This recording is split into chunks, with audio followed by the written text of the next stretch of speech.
that's the best start you could have to the tournament. From here, another Hall of Famer, best limited player in the world No in big 2014. deal. We're in 2025. That's in the past. I don't think this young fella is mentally 0-8. I think he's mentally 8-0. And I think that's starting to show. Absolutely. Absolutely. Let's find out what happens and who starts off this tournament 3-0. I'm going to send it on over to Marshall and Paul with the call. Thank you, Maria. Welcome back to the booth here at Pro Tour Ether Drift. Marshall Sutcliffe with Paul Cheon. Do you start out your day 0-8 or 8-0, Paul? I do not go with the approach that I lose every single match. I'll just put it that way. You start off on a high note. Yeah. But, I mean, it's not slowing him down, right? He's been doing fantastically at all these events. No, I thought that was kind of tongue-in-cheek, but it was pretty funny. It stood out to me as well. But, yeah, we've got two players who have started off their tournament 2-0 here, Martin Juza versus David Frischer. Particularly, I'm looking over at the right-hand side of your screen there at David, who's playing in his first Pro Tour ever. His first round, he had to fight against Javier Dominguez, dispatched him quite easily, and now finds himself in the finals of his opening draft pod against yet another ringer in Martin Juza. I mean, this is a very tough start to your Pro Tour career, yet David seems to be handling it very nicely. Yeah, nice little welcome to the Pro Tour moment. Like, you expect to play against some great players, but this is about as tough of a start as you can get, especially playing against, you know, as Monty alluded to, one of the endgame bosses when it comes to limited Magic. Martin's still extremely, extremely sharp, still one of the better limited players in the field, so no surprise to see him here at 2-0. Uh-oh. That's not good. Yeah. Taking a look here, Martin with just blue-green, one of the strongest color combinations in the entire format. Now, we'll have a couple of cards you don't see as often in kind of the quote-unquote ideal decks, but of course, we are doing an in-pod Pro Tour draft, so nobody's deck is going to look like the drafts that you normally see. So you see cards like Stall Out and Alacrian Jaguar in Martin's hand, which are not typically the best cards, but if you need some ways to push damage through, Stall Out works. It also cycles, and then if you need some ways to kind of win the game in the late game, Alacrian Jaguar can still be a serviceable top-end threat.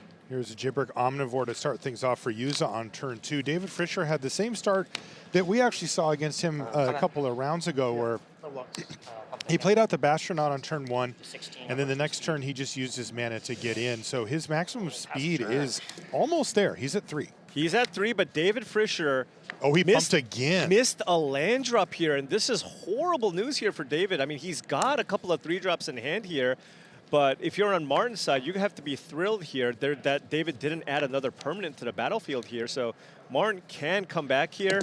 You know, as long as he can play another creature here, just so that David doesn't get to maximum speed. I mean, David's in a really tough spot. This is huge already for Juza. Can he leverage this stumble? The only good news for David is that he has actually been able to use up all of his mana for these first 3 turns, but the bad news is turns 2 and 3 were just a pump to get 1 additional damage in. Not a great use of mana. Yeah. Now, Martin also doesn't have land number 4 in hand, but still has a perfectly fine card here. And if David doesn't play more permanents, Martin's going to be ahead on the race here. For sure. Not only that, if David is just going to rely on the Burnout Bastronaut with max speed, Martin can just fire off some of those stall outs just to freeze the Bastronaut for a long, long time. There it is, land off the top, and it's a mountain. David's working with effectively a mono red hand here, so getting the chance now to start deploying these things is going to be huge. He is going to get to max speed here regardless. 15, go to max speed. Yeah, and now has the option to either just run out Surveyor or cast a Gastel Blockbuster just to kill the diversion unit if that's what you want to do. He's going to go with the Surveyor. Past the turn back, you see that. Oh, big draw here for Martin. Land number 4 allows him to double spell this turn potentially. You've got Stall Out. You have the Venom Sac Lagak. You can also just go Venom Sac Lagak plus Skystreak Engineer this turn. That's got to be tempting, especially putting out the Engineer with 3 toughness. Oh, never mind. We did talk about Juza being able to take advantage of the fact that David effectively had to just burn turn 2 and turn 3 doing not very much. So Juza's going to take this opportunity to stall out on the surveyor, and that's going to get him in for 5. Yeah, if you're in a racing situation, 3 stun counters is a ton. It's almost just a removal spell at this point. Absolutely, especially given Martin's hand. He's got a second copy too, so he can just play the tempo game here and just try to outrace David, who that one stumble is kind of all it took here, and now David's going to be kind of on the back foot. Yeah, stall out's been fringe playable, I'd call it, but it is a high leverage card in the right situation, and you know, a tempo war or a race situation like we see here is definitely where it shines. Now David Martin's got another one too. Yeah, David did find a removal spell here if he is interested in slowing things down. Could just fire off an Outpace Oblivion in hand to just, you know, maybe just kill a 3-power creature here, just because if you think Martin's on the stall out plan, maybe you just want to have this game go a little bit longer just so you can unlock your Surveyor.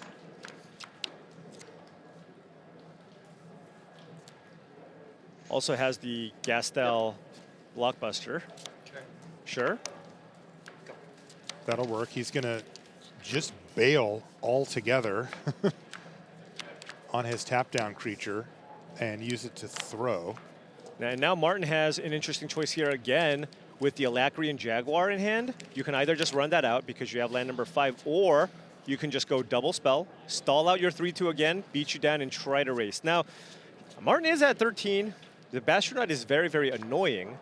However, if Martin just runs out the Jaguar, it's kind of hard for David to get in a good attack with the Bastronaut. Mm-hmm.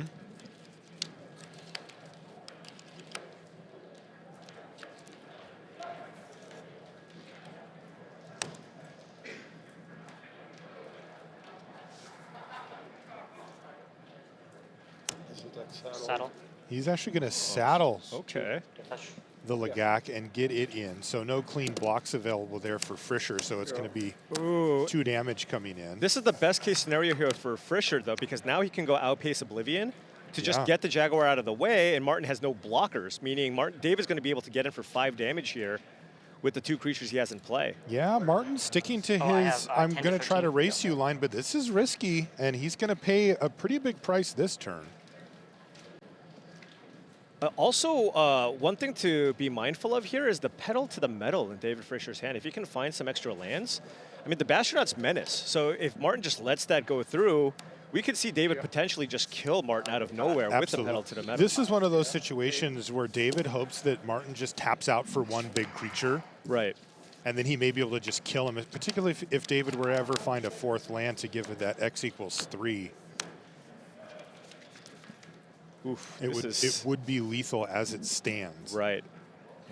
Martin's in a sticky situation here. You know, that first time that he fired it off, it seemed like a good, clean race situation, but it has changed. You know, David has really taken some pretty big life total chunks out these last couple of turns, having answers for those last 2 creatures from Juza. Now, this attack will get David down to 5, right? Which means Martin is representing a lethal attack next turn and still has the ability to play 2 things this turn. So attacking makes sense here if you're on Martin's side. The question is, what do you stall out? Right? Do you just stall out the 3-power creature, or do you stall out the Bastronaut, because that one's got menace and that can potentially kill you out of nowhere? It feels like it would be difficult for Juza to die unless there's shenanigans with double strike, basically. Right, especially because it's menace. It's so hard to block. Exactly. Where he would have blocking options, or Frischer, who's sitting on only 3 lands here, can only have up to 4 mana next turn. There's just, it's difficult to see Martin dying from that situation unless he gets hit with a double striker that gets pumped up. Yeah. Which, that could definitely happen here. Right. But you can see Martin just thinking, which one? He's going to cast the stall out. It's just, which one do I target here? If you get the Bastronaut, if the 3/2 attacks, that puts you down to 5. What kind of combat tricks can you have to actually get you dead? Maybe a land plus a burner rocket plus the sacrifice on the Right, Outpace something Oblivion. like that, yeah. You can still block, though, if you're really scared. And Juza says, well, I know I'm going to cast this, but now the real question here is, what do you target with stall out? now, if David draws, okay, that's great, Yes. because if David top decks a land, he just wins. He would have just right? won the game on the with spot. pedal to the metal. That's right. But now that's not going to be the case. So we have a game here because Martin Juza is really good at this. David really wants to land, get that nimble Thopterist in play just so you can have a ton of blockers available. He hit it. Because he is not able to win the game this turn. He is just a little bit short. Yeah, it's interesting because even though this has been a race, take a look at the cards in hand right now. Yuza's out of gas. He has nothing going, while David actually has a pretty stacked hand going all the way up to Dracosaur Auxiliary. Yeah, I wonder, I mean, if you're David, I wonder if you just attack here. Get him down to 5, play the Thopterist. You have 2 blockers. Yeah. Martin's got no cards in hand. So, of course, if Martin top decks a removal spell, it's game over. Yeah. But right now, he has nothing. So that is the way that you can try to steal this game. Get him low, maybe win with a pedal to the metal through an unblocked creature. Mm-hmm. Yeah, I mean, how excited is Yuza to block here? He would like to have that threat. It's also the one place he has to put mana. Is he going to take it? Ooh. No blocks, but it's still not quite enough, Not right? quite enough, but Thopterist here is huge. Yeah, Yuza just goes, not that one. 2 blockers, including a flyer. A cheap interactive spell here, maybe? Yeah, some way to bounce, get rid of a Thopter, something. Market back Walker. So that means Martin does not have lethal here. No, we may be transitioning into a little bit slower of a game now. Like, if he doesn't, I guess he can attack and just. Yeah, but if you It's just actually still not lethal, is it? it's not. If you attack with the flyer, David can just take it. He can just take it, and even Right. if you pump it, 'Cause if David survives. Because if you take it and you draw a land here, the unblocked Thopter with pedal to the metal would be lethal. Mm-hmm.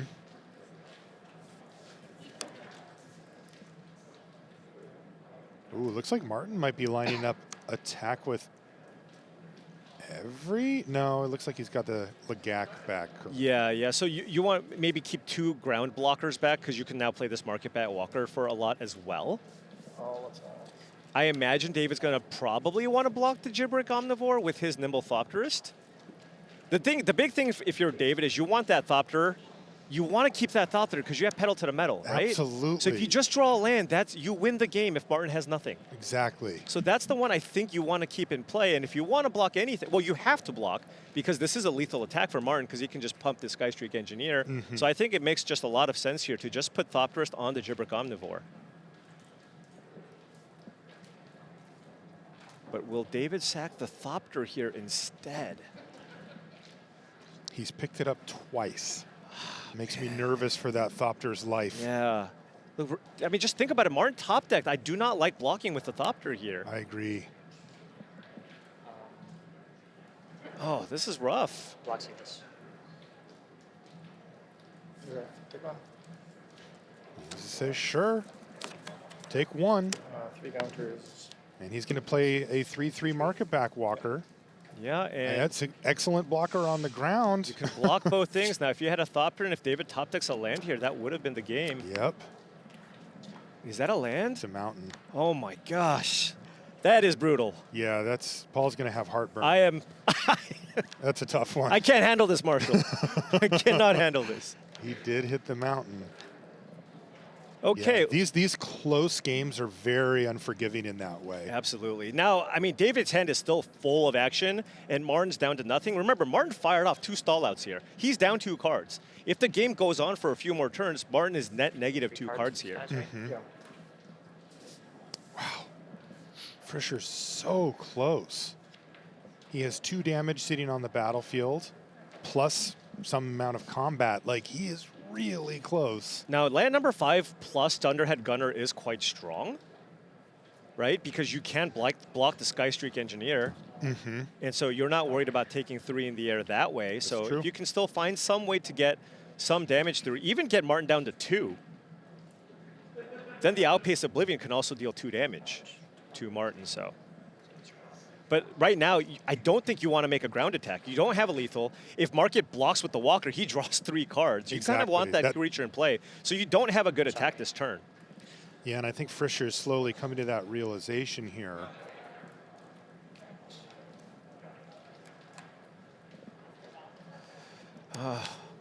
Yeah, I think Gunner makes a lot of sense here. Maybe discard the Goblin Surveyor. Doesn't look particularly strong on this board. Yeah, another card that. Oh, he didn't discard anything? Wow. Oh, likes I'm everything in surprised. hand. I'm pretty sure you want to discard Well, there, especially with the Dracosaur Auxiliary in hand. Totally. You want to get to land number 6 next Yeah, turn. the other thing is Frischer also has a copy of Lightning Strike in his deck. Oh, yeah, you want to And get in to that conjunction with the 2 damage, that would be enough as well. too. Hey, you know what? Look, you're 2-0, first Pro Tour, playing against Martin Juza. I mean, Martin's a GOAT tier limited player. Absolutely. It's got to have been a bumpy ride here for David. I mean, just getting to this point already is impressive. What did Martin find? He found Wild Roads. I wonder if Martin just wants to attack with the Walker. It's like he can't kill the Gunner, but you can draw 3 cards, Or 4.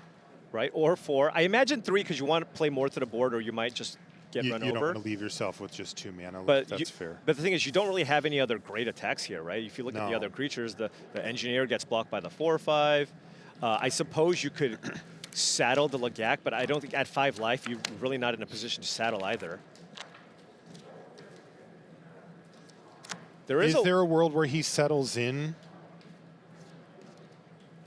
It's tough. I mean, David just Yeah, has so much more David action. has so much more cards in hand. Yeah, when you're sitting there on nothing, drew a land for the turn, and your opponent has 3 spells, and you know their spells, by the way, and also declined to discard. Right. Yeah, you need to make something happen now. And if you're David here, you just block with the Gunner. You just go, look, if you somehow draw a combat trick, so be it. Right. But like, I'm just going to block with this. I think you're just attacking me here just to try to draw cards. Of course, he has to block because Martin is representing a lethal attack here. But if you single block here, then Martin can just pump up the Walker or just be happy with the trade. Yeah, Trade my 3/3 for your 3/2 and draw 3 cards. I think if you put the Absolutely. Thopterus in front, Martin goes past priority. Exactly. So the Gunner is just the only decent block here, in my opinion. Right.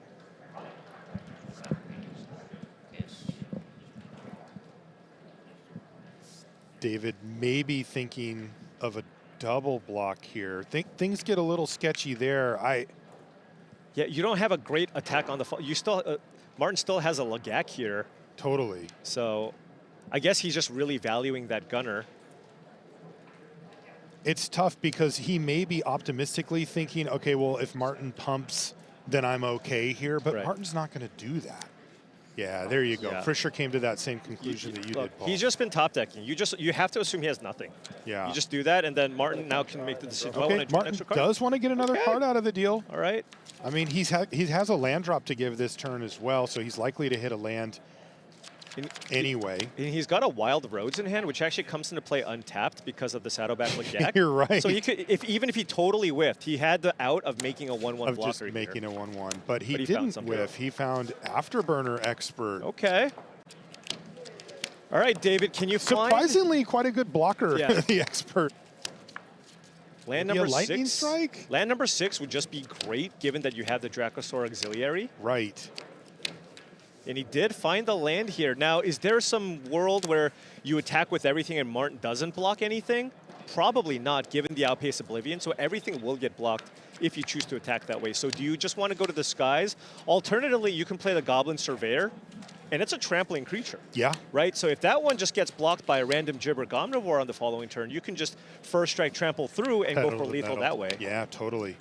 And honestly, if you go Surveyor, you can go Surveyor, end of turn, sack the Outpace Oblivion, get Juza down to 3, And that's which a makes it totally way different easier. game. Yeah. And the Bastronaut is online next turn. Bastronaut's online, plus a Trampler, plus the Auxiliary for an additional 2 damage. Like, the walls are closing in very quickly here on Juza. And he found an Alacrian Jaguar as well as a Scrap Compactor. He needs to steal this game back if he's going to win it, and it has to be next turn. Now David thinking, well, the thing is, if you want to saddle, you leave yourself kind of vulnerable here. You can deal 2 damage to Martin's face here, put him down to 3, which forces the Skystreak Engineer block. One card Martin does have access to is Bestow Greatness. That would be a great It's not in hand, but he could combine that with the Lagak to likely get through for lethal. This is big here. Just David deciding what to deal the 2 damage to here. Yeah. Like I said, if you go to the face, Martin's at 3, and you have to block with the Engineer. You have to. And killing the Omnivore means Martin can just take all of the damage, go to 1, and potentially crack back for lethal if he can find something. Yeah, you would much rather get the flyer off the battlefield anyway, and this even moves you closer to just victory. I'm sorry. Oh, this is Understood. so. Remember, Martin has a scrap compactor in hand. He can get a blocker out of the way. Yes, he And can. then can he attack back for lethal? 1, 2, 3. He's a man. He needs 5 mana to grow. The Sky Streak get. Oh, so no, he's 1 mana short if he plays a land. Because Scrap Compactor is 4 mana, Sky Streak Engineer is 5 mana to activate. Yeah, I think he needed to go upstairs with that activation. Is there a Bestow Greatness perhaps off the top? I think that was a Rover Blades. You're right, it was. Nothing has trample. And Martin has to win this turn. He's at 1. Yeah. There's an Outpace Oblivion in play on David's side.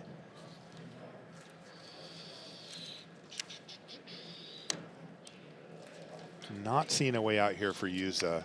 He had some outs there, He definitely did. but the gunner with reach is so a strong. big problem. Doesn't even need to use ability. Yeah, he still hasn't. Yeah, you can kill the 3/2 here, but then the gunner just blocks the Afterburner Expert. Right. And Martin is 1 damage short of lethal here. So 1 close. damage. I'll kill the big guy. He's going to pay the extra mana to kill the gunner.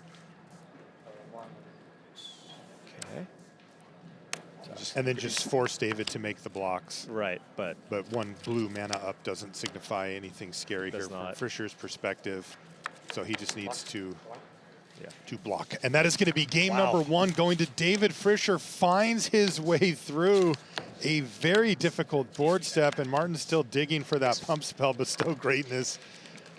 Where was it? Was it in there somewhere? He was still digging. Game number 2 coming up. That was a crazy game 1 out of our decider here, by the way. If you're just joining us, this is round 3 of draft here from Chicago, and this is our feature pod.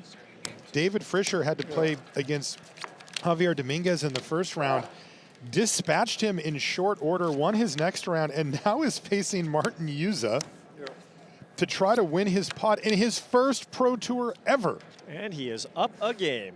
That was a really close one. I mean, David did kind of have some inevitability there. Martin was kind of out of cards, and David just had 5 cards or 4 cards in hand. So if the games did go a little bit longer, Martin couldn't close out the game with those stall outs, it was just so likely for David to turn it around. So many different ways for David to get through there. Yeah, there was a point at which Martin had 1 land in hand and David had 5 spells. Like, Right. even though that game ended up being a little bit of a tempo fight in the early to mid game, the late game was very much in David's hands. Yeah, tough spot here for Martin. He's got 3 green cards in hand with 3 islands in play. He cycled the Ketrodon there, just digging for a forest. Still couldn't find the green source here. Yikes. Lagak, Surveyor. His hand's not very good. And even if he does find green, that's just kind of a bunch of okay cards. Did he? Yeah, it looks like he did. Yeah, I think he found a Glitch Go Surveyor here, so it's something, right? You can still just put something in play. It does trade with the Surveyor on David's side. If Martin's interested, I don't think he is. He could get in with the he can also get in with the Engineer to get his speed up to 2, but I don't think that's necessarily the game that he's looking to play. He actually just wants to control the board here and just use the compactor. Blue-red just doesn't have a whole lot of ways, no combat tricks to kind of get blown out here, so Martin can be patient here with the scrap compactor. If you play against a green or a black deck, you kind of want to fire it off right away. Yeah, those pump spells will get you, but not good. And he's going to take out the trash here. Second main phase. And David just David. looks like a Thopterist. Thopter seems quite nice here. That was the key card, actually, of the first game. Right. Oh, never mind. Another solid card here.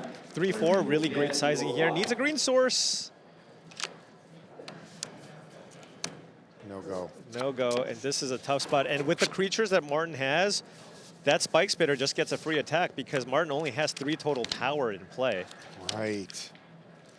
Boy, missing land drops and not having the color you need is really brutal here for Juza.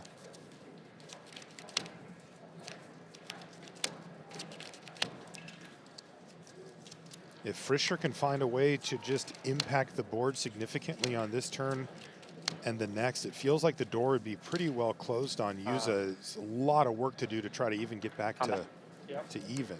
Yeah, David has a great attack here. Martin's not going to block. He can't really block. No good blocks. Then you can follow. David will follow this up with a Nimble Thopterist and has a removal spell in Flood the Engine and a really solid combat trick in Howler's Heavy. It's going to be very impactful here because the most likely thing to happen next turn when David attacks with a Thopterist is a block from the Glitch Ghost Surveyor. And then all of a sudden, you kill their creature and you draw a card. Green. There's a forest off the top. So do we have a game on our hands here from Juza is the question. The thing is, Martin's hand, it's not even like they're super high impact cards. And this is the interaction that I've really been enjoying in Limited. Howler's Heavy is not a card that I thought was particularly strong going into this format. Right. But given how powerful Death Touch creatures are in this format in a world that's dominated by giant green monsters, Howler's Heavy is an excellent answer to those Death Touch creatures. So being able to kill this Lagak and draw a card and not be down anything is really, really strong. Yeah, that is the nightmare scenario as the green player, or if you've got an engine rat. Not realizing it was reached before. So just making sure. Just making sure. Just making sure. Makes sense, makes sense. All right, on top. Martin doing a secret reach check. There's a lot of reach in this This format. is a minefield for Flyers, no doubt about it. Yeah, I think if you're on David's side, you just get in there with basically all three creatures on the right side. Seems fairly... Oh, he drew a Lightning Strike too? Might want to just kill the Surveyor, because then you can attack with kind of everything. It's a little weird. You give it away, though. Yeah. But also, like, what is Martin supposed to do? Right. Like, Yeah, so he's just going to take the more straightforward play. It's just you can't attack with the Thopter this way unless you just kill everything. Oh, wow, just going with flood kill the everything. engine too. Okay, get everything out of the way and jam. 6, 7, 8, 9. That is more than half of your remaining life total, Martin. Yep. Go. Cycle. Yep. He's going to cycle on end step, just trying to find anything to help get him back in this game. But, you know, green, blue, not the best at restabilizing a board that's kind of gotten away from you. You can do a few things, you know, migrating Ketradon helps out, stuff like that, but it's going to be tough. David can find maybe just one other way to push damage through. Not that he necessarily needs it here. He's got a lot of great resources in play. That Howler's Heavy is going to be very, very strong here.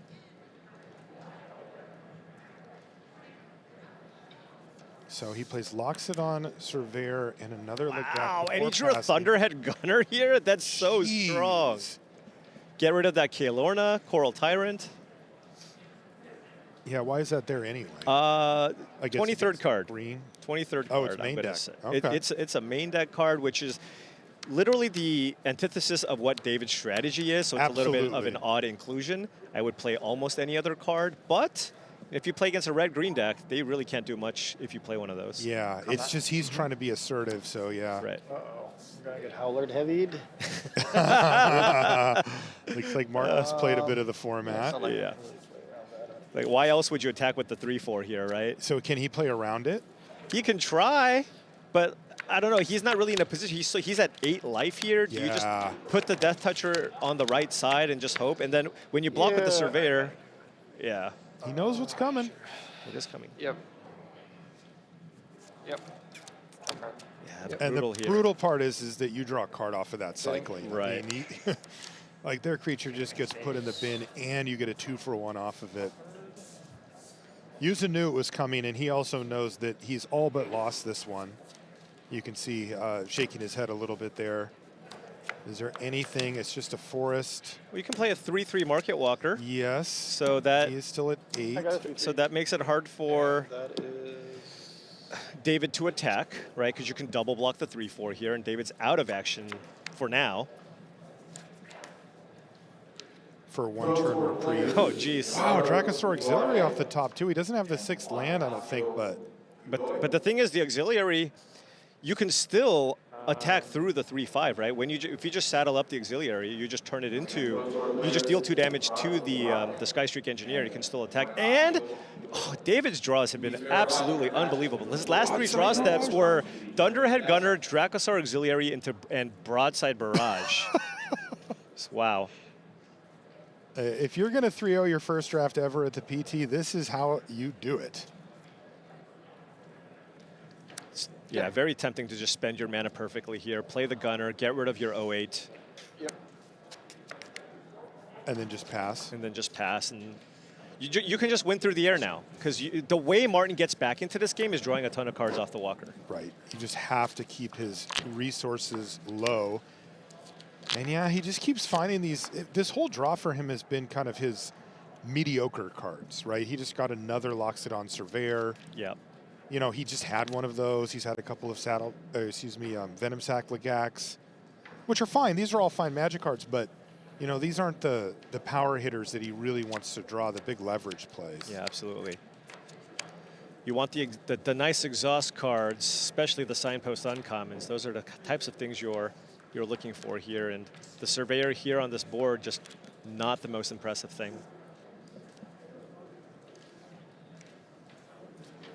Martin can also just pass. You just grow the Skystreak Engineer, have a 3/5 that just blocks the Thunderhead Gunner, and then you can also just choose to grow the Walker if you want. David finds land number 6, so now he can deploy the Dracosaur Auxiliary, and that's your route to victory. You just play it, you saddle it up, deal 2 damage to the Engineer, and either Martin chumps, basically, or goes down to 4.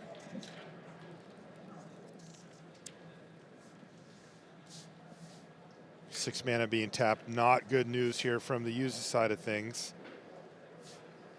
You can rummage first, I guess, if you think you might play something else, right? You can pitch your Surveyor here, for example. And user says yes. Combat. Saddle it. Check with these trigger, shoot this for 2. Okay, well, so now Martin gets to eat the Thopter for free, right? He does. So you take the 4. I don't know. Of half of his life total. Right. And David gets the maximum speed now. Okay. Right? So you do get to maximum speed here with attacking with the Thopter here. So now the Walking Sarcophagus is a 3/3. You have a Surveyor in hand that you can pitch now to the Gunner and draw a card with it. Draw a card later. Does he already have one in the yard too? Maybe. And then Juza does. Anyway. And then he has a Spike Spitter in play as well. So this is just all kinds of value here from Frischer. Better board, better card advantage, higher life total. Super tough here for Martin to be able to come back from this spot. Sorry. Judge. I think he meant to discard. I just passed the turn. I realized I missed the... Yeah, so he did discard and draw, but then he forgot to do his right. max speed counter up. We ask your player if the opponent if he wants to put it through on the stack or not. I think I would rather decline. But I also feel like these days, can't you just rule that, can you still like not miss it or whatever? Well, you cannot miss the number 1, but 2, 3, or 4 you may miss it because it's a triggered Really? ability. Okay. Yeah, if you So say so. basically, So David missed a you decide triggered what's your ability point. that was I would rather beneficial to decline him, then, but So then- and Yuza gets to decide Yeah. whether Hey, Judge. that goes on the stack or not, and he says no. Yeah, which is completely reasonable if you're given the choice, right?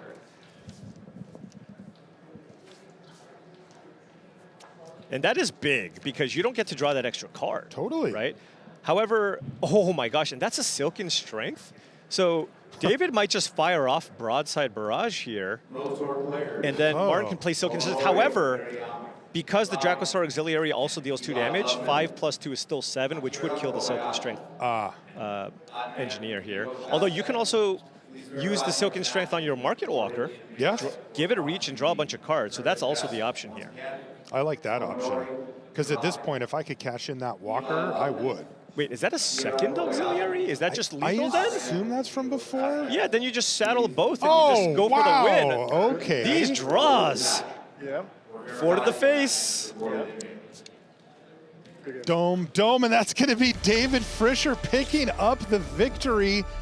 He somehow 3-0'd his first Pro Tour draft, and it was against big-name players in the feature match area as well. You can see he says 2 triggers, both to you, my friend. And we could be looking at the next generation coming in. I mean, it's certainly possible. Corey, actually, Corey Baumeister said he's very familiar with David. He's played with him, and he jokingly said he's like my protege or whatever. So maybe we have the new coming of a new Corey Baumeister. Watch out, world. Yeah. But he is now 3-0 in his very first Pro Tour. Very, very impressive finish. His deck looked awesome, right? Just red was really, really open in his heat, and it seemed like he just got all of it. He did. I wonder what he's brought for constructed. We're not there yet, though. We're still battling. We're going to take a short break. When we come back, though, we will have Eason against Moriyama. Don't go anywhere.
And welcome back to coverage here of Pro Tour Ether Drift. We got a MagicCon going on outside as well. You can see all of the festivities happening out there, but we're over here in the Pro Tour area and we're just in round number 3 of our booster draft. Look at that, already got a trophy of some sort given out over there. But we got a few days before we're gonna be giving away a trophy on this side. That's Paul Chian, I'm Marshall Sutcliffe. Thank you so much for joining us. We are in the final round of booster draft here on Friday morning. And down in the feature, we have Luna Eason versus Masahide Moriyama. And you can take a look at their standings here coming in. Interesting decks. We were just taking a look at Moriyama's deck. Really heavy red, in fact, leaning so far as to play a triple red card. Yeah, playing Count on Luck, which I feel like that's the type of card you can only get away with in a mono red deck, but Masahide playing a touch of blue here as well, doing some of the cycling things that you get kind of when you draft a blue-red deck here. Luna Eason, she's playing kind of the deck that you hope to get, I think, when you come in here. It's straight green-black with some black removal and some good green commons and creatures, and keep it simple. Yeah, that's kind of what you want in this format. If it's somewhat open, even if it's slightly contested, you can just end up with a good black-green or blue-green deck. Those are the two archetypes that you really want to be looking for in this format. See nothing going here turn in the 3 early count on stages. luck. Whoa, okay. I didn't think we'd see any of these, but now we have one right now. He's got 9 mountains in his deck. That's crazy. There is a Night Market and a Reef Roads. At the beginning of your upkeep, exile the top card of your library. You may play that card this turn. So this is, it is a powerful effect when you're not under pressure and when you can actually cast it on 3, and both of those are true here. Right, your opponent just didn't play anything. Now that is a Road Rage, but that only deals 2 damage. Currently only 2. Oh, so Missed on the first count on luck. As that Ooze Patrol is a 3-3. But still, that's a lot of cards you're going to have to grind through. Now, the Golgari deck is very capable of grinding into the late game, but just kind of I draw an extra card every turn effect on turn 3 is still going to be a lot to fight through. 17. Interesting, the Japanese super team as we know it, now just renamed into Masahide Moriyama here. I asked them too, I said, why did you guys just choose this guy? And one person just said, he's really funny. So he must have just maxed out his charisma because you have some of the best Japanese players in the entire world, and then they just all decide to just name their team name after I'm on Team Paul Cheon. Just why? Oh, I like him? Okay. Yeah, why not? I mean, that's a big compliment. Let's just say. Wow, but big this- hitters here for Luna Eason. Thundering Broodwagon, just one of the best uncommons in the entire set. It is just so devastating. Casting it feels really rough if you're on the opposing side, and then if you ever just reanimate that thing with a back on track or a Broodheart engine, it is just so strong. It also, by the way, has reach. It does. Everything does. Everything has reach.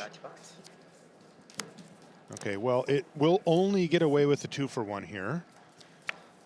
But realistically, that thing's going to be responsible for a lot more because it killed the count on luck, and that was the kind of the engine. This matchup doesn't go very well for Moriyama, generally speaking, but that is the type of card that can break that synergy. Oh, not the super combo, but a good combo. Yeah. Gibberic Omnivore. Didn't get the Tarian, right? Yeah, that's Tarian's what you That's want. what you're looking for, Fang Druid Summoner into 9/7. But of course, even if you just have a Gibberic, it's still totally fine. You play a 4-mana 2/4 reach creature. The Gibberic Omnivore is just a totally fine 2-mana creature. And also, if you just happen to draw the Omnivore, you just trade with it. The Fang Druid Summoner doesn't only search your library, you can also get things out of your graveyard as well. Yeah, it feels like you're getting away with something when you get something out of your yard with it. Also, by the way, Thank you. poor giant spider, you know, just Yeah. crying in the corner going, I used to be cool. That one is officially washed. That's officially washed. And yeah. Moriyama has just a lot that he needs to fight through. He's at 11 life, facing 8 power. The blue-red deck generally doesn't have very large creatures. Okay. Could you have here a Trip Up for 4 mana, Crash and Burn? Those are some of the cards Crash that, and Burn would be on my mind if I was in Luna's seat. that Luna needs to be mindful of in this spot.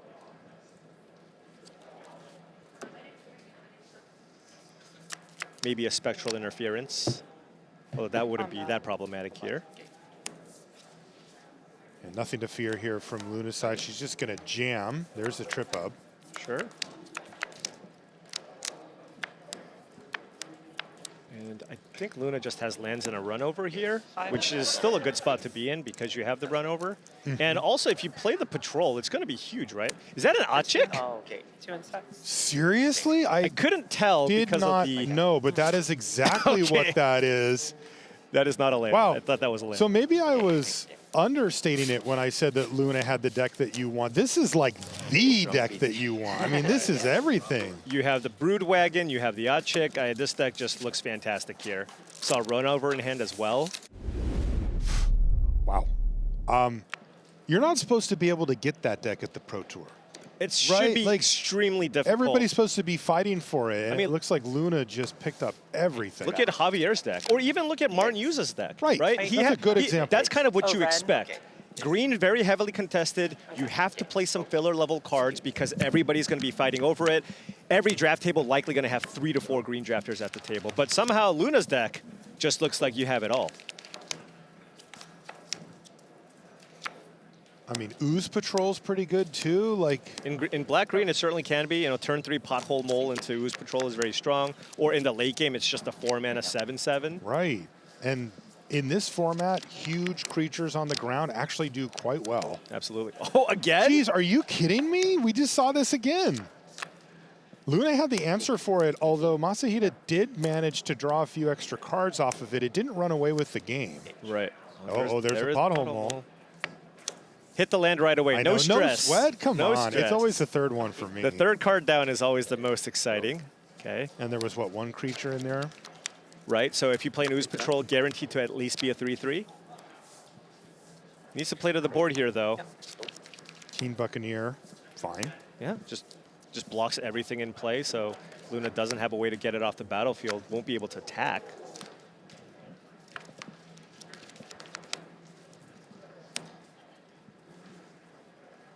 I think maybe free rolling this attack, but Masahide is going to block here, I'm pretty sure. Like what? I guess the follow-up can be if you block and then maybe Luna plays like a Grim Bobble or something to get it off the battlefield. Sure, but isn't that acceptable? Wow, he takes it. I wonder if that would signal to me that Masahide may have like a bunch of lands in hand or something and wants to.